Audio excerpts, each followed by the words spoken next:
Eh bien, nous allons changer de thème. On va s'intéresser à un problème de peau qui peut enquiquiner la vie de ceux qui en souffrent. C'est l'eczéma. Et tout de suite, nous accueillons donc notre invité pour ce dossier consacré à cette maladie de peau qui est très répandue, finalement. C'est vous, professeur Annick Barbeau, bonjour. Bonjour à vous. Alors, vous êtes chef du service dermatologie et allergologie de l'hôpital Tenon et membre de la Société française de dermatologie. Première question quand on parle d'eczéma, j'ai l'impression que c'est pas qu'une seule maladie. J'ai entendu parler de dermatite atopique aussi. Est-ce que ça, c'est pareil que l'eczéma? Il y a deux grandes sortes d'eczéma. Vous avez l'eczéma dit qu'on appelait constitutionnel, la dermatite atopique, qui commence souvent dès la petite enfance. Puis un autre eczéma, on peut avoir les deux. L'eczéma de contact, qui est très connu, en particulier des femmes, allergie aux bijoux fantaisie. On vous offre que de l'or, ça a quand même un petit avantage. Que des diamants. Ou des diamants. Et puis allergie aux parfums, aux cosmétiques, Bien aux sûr. produits professionnels. Ça, c'est l'eczéma de contact. Donc ce n'est pas la dermatite atopique. Il y a deux grandes sortes d'eczéma. D'accord. Et la dermatite atopique, donc du coup, je crois qu'elle est en augmentation en plus ces dernières années. C'est-à-dire à quel point c'est en augmentation et comment on l'explique ça? Absolument, il y a une énorme augmentation dans les 40 dernières années, mais en particulier les 20 dernières années. On considère qu'il y a à peu près 20% des petits-enfants qui vont avoir une dermatite atopique. Alors heureusement, rassurons tout le monde, la plupart du temps, ce n'est pas grave, ça va un petit peu gratter, les joues vont être rouges, les fesses rouges, les bras un petit peu aussi, la peau est sèche. Et puis, très souvent, vers l'âge de 2-3 ans, ça rentre dans l'ordre. On peut garder une petite peau sèche toute sa vie, mais la plupart du temps, ça rentre dans l'ordre. Mais professeur, combien de personnes en France souffrent d'eczéma? On sait à peu près combien ça représente? C'est compliqué parce qu'il y a les différentes sortes d'eczéma, mais on sait par exemple qu'il y a 20% des femmes qui sont allergiques au nickel, par exemple pour un eczéma de contact. Ensuite, la dermatite atopique, comme je vous le disais, chez les enfants, c'est 20%, donc ils vont se rajouter encore. Donc, je dirais qu'il y a à peu près 40%. Après, dans une enquête qui a été faite sur le ressenti, avez-vous une allergie? Alors, ça n'a pas été prouvé par des médecins.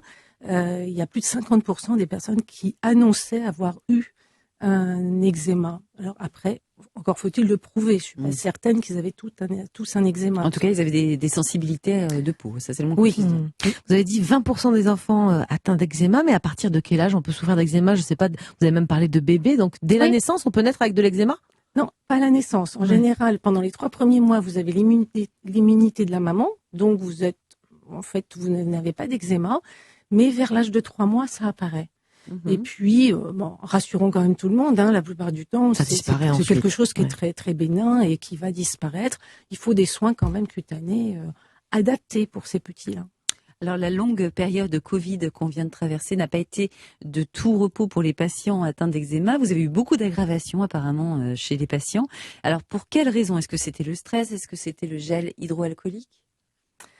Alors, si on prend la dermatite atopique, le fait d'être stressé peut aggraver les poussées, mais il faut arrêter de dire aux gens que l'eczéma est dans leur tête. Je crois qu'on l'a trop longtemps dit et ce n'est pas vrai. Par contre, quand on a un eczéma, on peut être aggravé en cas de stress. Il y avait les conditions effectivement environnementales. Est-ce qu'on a pris plus de douches? Est-ce que l'habillement était le même? Est-ce que le fait de rester dans un appartement chauffé, peut-être un peu surchauffé, a pu un petit peu déshydrater la peau?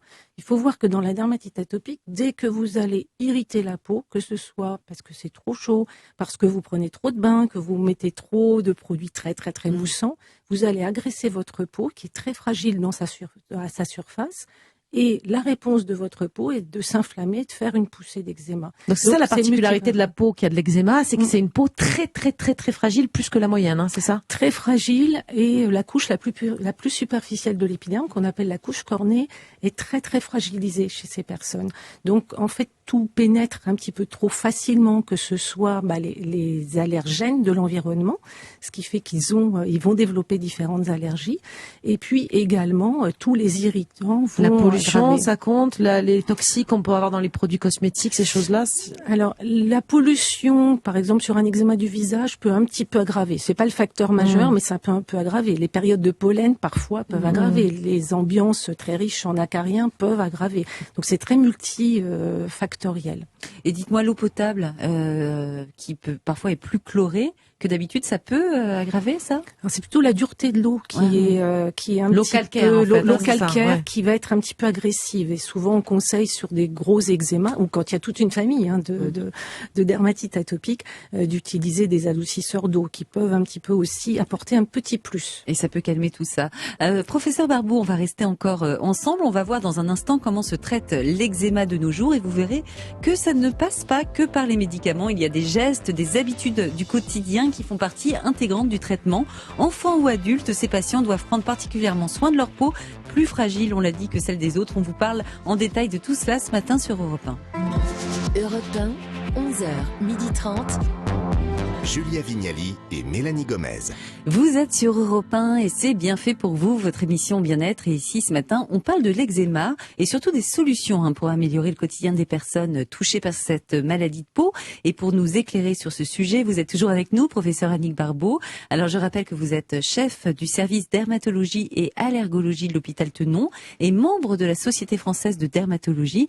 Alors, on va parler peut-être un peu des enfants et même des bébés et qui sont de plus en plus atteints par cette maladie cutanée, on en a parlé. Et je crois que vous dites qu'on a un peu trop décapé, en fait, la peau des bébés ces dernières années, c'est-à-dire trop de bains tous les jours pour un bébé, c'est pas bon, en fait?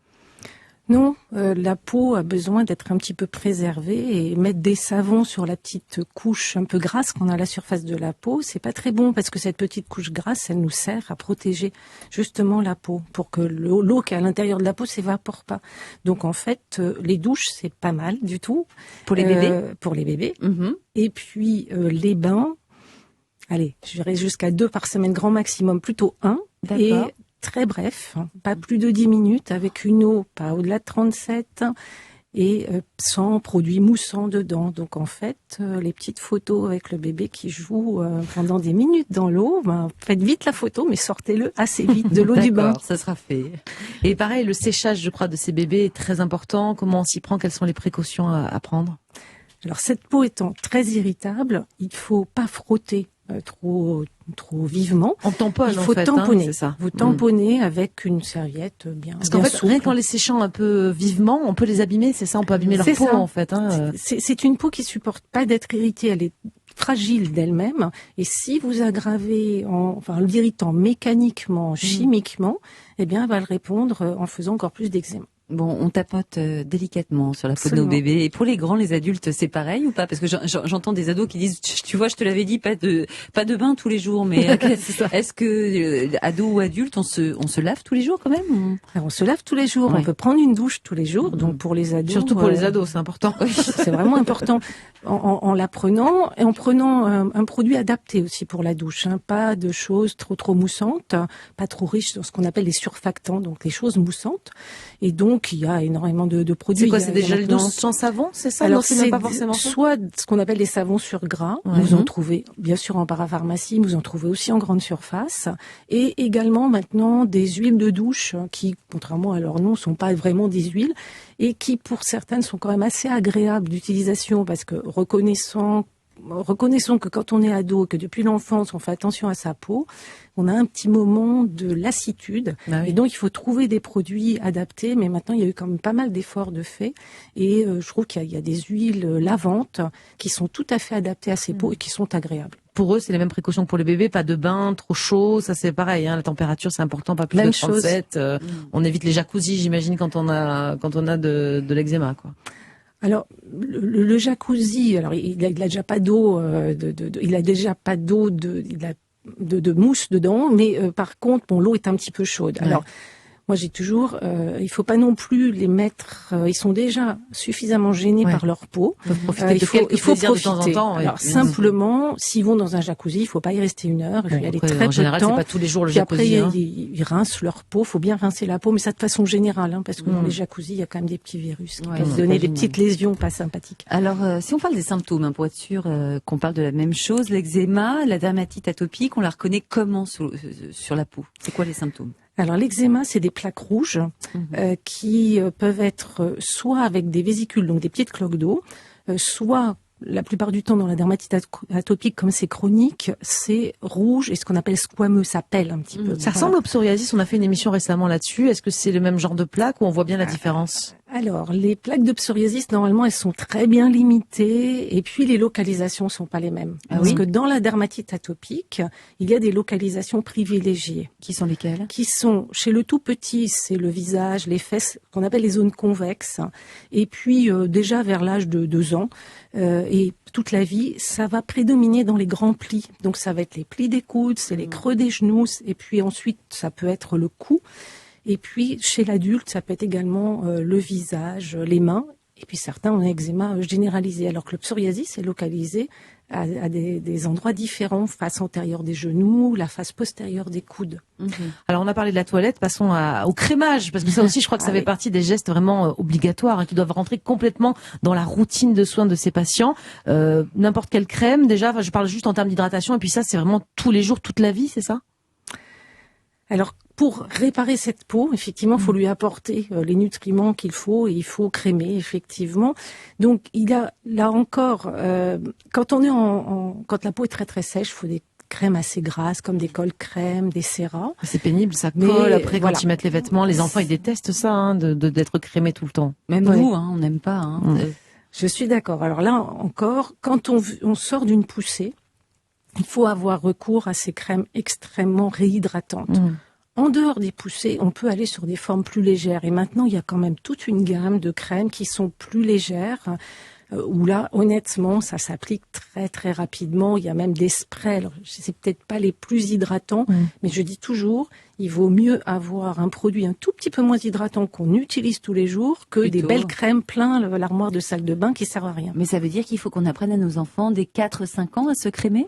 Quand ils ont l'eczéma, Oui, d'ailleurs, dans les séances d'éducation thérapeutique qu'on fait pour les tout petits, on leur apprend. Alors on fait, classiquement, il y a toujours cette image de la coccinelle, donc on leur fait mettre des petits points de crème. Des petits jeux pour apprendre à bien se crémer, quoi. Et puis ensuite, on masse en tournant sur le petit point de la coccinelle et de proche en proche, on recouvre tout le corps. Ben, c'est pas mal pour eux le spray aussi, ça peut être un peu ludique, non? Alors le spray peut être intéressant. Alors c'est vrai que les formules spray sont encore assez légères. Donc chez les petits, on a souvent besoin d'une crème un tout petit peu plus hydratante et grasse. Alors passons au traitement, même s'il nous reste peu de temps, mais la base du traitement de l'eczéma, c'est les crèmes à base de corticoïdes. Et je crois que vous avez un message à passer, que vous avez déjà passé sur cette antenne. On en reparle à chaque fois qu'on vous invite sur ce plateau. Mais stop à la corticophobie. Ces crèmes qu'on doit prescrire, c'est le traitement de référence. Et il faut y aller. Si la dose est importante, on met la dose, il n'y a pas de risque particulier. Alors, le traitement actuel, c'est les corticoïdes, où on a une autre crème qui est le tacrolimus.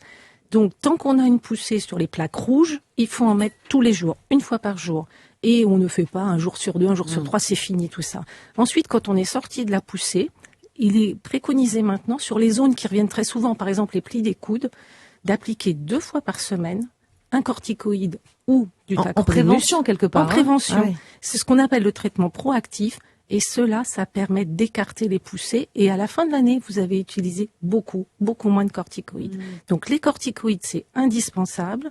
C'est en bonne quantité sur les plaques rouges et ensuite seulement sur les zones bastions, 2 fois par semaine. Les zones bastions, rappelez ce que c'est, les zones bastions, c'est les endroits où ça revient souvent. Très souvent, donc les plis des coudes, parfois le cou, dans les pour genoux, d'autres derrière les genoux, mais souvent c'est les plis des coudes. Et l'UV-thérapie peut être proposée, je crois, mais de quoi s'agit-il ? Alors les UV peuvent être efficaces. Donc premier message, on peut mettre au soleil un enfant qui a de l'eczéma et pas le couvrir sur la plage. Bon, bien sûr, on respecte les protections solaires. Et chez l'adulte, on utilise effectivement des UV chez les dermatologues, plutôt des UVB, dit TL01, qui vont traiter cet eczéma et ça marche très bien. Mais c'est des traitements d'environ 3 mois. 3 mois, d'accord. Mais on va pas dans les cabines d'UV qu'on voit. Ça jamais de toute façon. Surtout pas. Pour ça déjà. Jamais. Pour jamais. Il y a des nouveaux traitements. Vous l'avez peut-être dit. Je sais pas si c'est ça dont vous parliez, le tacrolimus, mais des traitements immunosuppresseurs. Est-ce que ça fonctionne bien? Comment ça agit cela? Le tacrolimus, il y a un moment que nous l'avons, il est en crème. Et maintenant, voilà, quand une personne a des poussées malgré un traitement bien suivi et une bonne hydratation, des bonnes règles d'hygiène, on a recours à des immunosuppresseurs, la cyclosporine qu'on a maintenant depuis plus de 10 ans largement, et depuis plus récemment des biothérapies qui ont vraiment transformé la vie des personnes qui ont les plus fortes dermatites atopiques, et c'est en particulier le dupilumab. Mais professeur, avec tout ce qu'on vient de se dire, est-ce qu'on peut terminer cet entretien en se disant qu'avec tous les traitements, on arrive à stopper, à guérir durablement les patients? Absolument. Bah voilà, je voulais avoir un mot. C'est un mot positif de la fin. Vous avez bien raison. Un mot positif. Merci beaucoup, professeur Barbeau, d'avoir accepté notre invitation, et merci pour toutes ces précisions sur la prise en charge de l'eczéma. Grâce à vous, on y voit plus clair ce matin. Merci encore.